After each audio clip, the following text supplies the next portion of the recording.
क्या है जासूसी की अंधेरी दुनिया, जहां ना कोई नाम होता है ना पता। अगर कुछ है तो सिर्फ मिशन।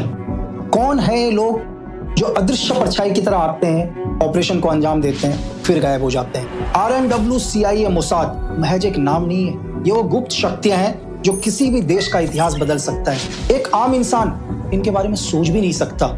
क्या आप जानते हैं कि एजेंसियां कैसे काम करती हैं, इनके मिशंस क्या हैं, इनकी रणनीतियां क्या हैं? आज के वीडियो में हम इनकी धुन से भी खतरनाक, खौफनाक इतिहास को जानेंगे। आज के इस वीडियो में हम जानेंगे कि सीक्रेट सर्विस दुनिया की कैसे काम करती है, चाहे वो RNW हो, CIA हो, मोसाद हो, MSS हो, FSB हो, MI6 हो। सबका काम करने का तरीका एक ही है, पर मिशन अलग अलग। हम इनके हर स्ट्रक्चर को जानेंगे, लेकिन इससे पहले मैं आपको थोड़ा सा इतिहास में ले जाना चाहूंगा। अगर इतिहास को जानोगे तो आज के सीक्रेट सर्विस को समझ पाओगे और भविष्य में वो क्या करने वाले हैं उन पर भी विचार करोगे।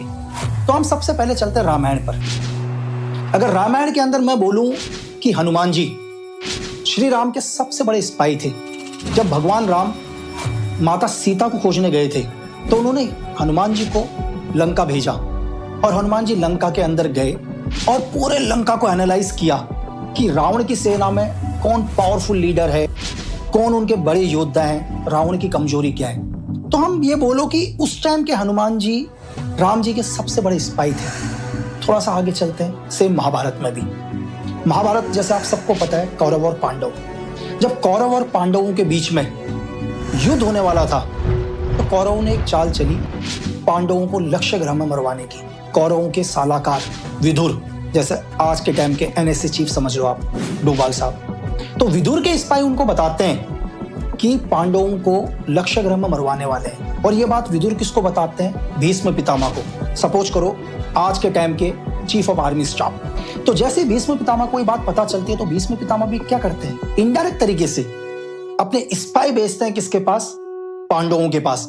और पांडवों को बोलते हैं कि तुम्हें लक्ष्य ग्रह में मरवाने वाले हैं कौन? कौरव।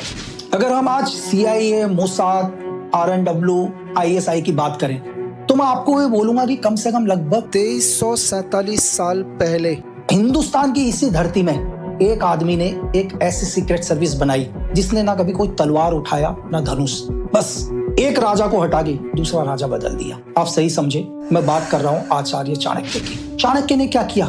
नंद वंश को खत्म करके चंद्रगुप्त मौर्य को क्या कर दिया? साम्राज्य में बैठा दिया। सेम चाणक्य का काम करने का तरीका क्या था? अपने स्पाई दुश्मन राजा के सेना में भेजते थे, वहां की हर इंफॉर्मेशन चाणक्य के पास आती थी। और सेम चाणक्य को पहले ही पता चलता था कि उनका दुश्मन या जो भी विद्रोही राजा है वो क्या करने वाला है। वो उसके लिए पहले से क्या करते थे? एक काउंटर प्लान तैयार करके रखते। हम इतिहास के और थोड़ा सा नजदीक आते हैं।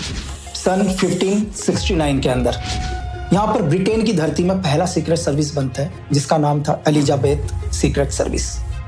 उन्होंने अपनी रानी एलिजाबेथ की सेफ्टी के लिए इस सीक्रेट सर्विस को बनाया। इनका सिर्फ एक ही काम था, अपनी रानी की हिफाजत करना। तो ब्रिटेन की सीक्रेट सर्विस के जो भी स्पाई थे वो दुनिया के अलग अलग देशों में गए और वो सिर्फ ये इंफॉर्मेशन ब्रिटेन को देते थे कि एलिजाबेथ को किस देश से खतरा है या उनकी महारानी के बारे में कौन गलत सोचता है। और थोड़ा नजदीक आते हैं, 1609 अंग्रेज हिंदुस्तान की धरती में आते हैं और व्यापार के साथ साथ अंग्रेजों का एक ही मकसद था, हिंदुस्तान को गुलाम करना। लेकिन ये इतनी जल्दी संभव नहीं था। तो अंग्रेजों ने क्या कर दिया? धीरे धीरे धीरे पूरे हिंदुस्तान को एक व्यापार के तौर पर कवर करना शुरू किया। एक राजा को दूसरे राजा से लड़ाना शुरू किया। यह अंग्रेजों के हिसाब से हर प्लानिंग सही चल रही थी। और धीरे धीरे क्या हुआ? टाइम आता है 1835 और यहाँ पर क्या होता है कि ईस्ट इंडिया कंपनी यानी कि ब्रिटिश के अंग्रेज धीरे धीरे गायब होना शुरू हो गए। अंग्रेजों का पता ही नहीं चल पा रहा था कि कौन अंग्रेज कहाँ गायब हो रहे हैं, ना उनकी डेड बॉडी मिल रही थी ना कुछ।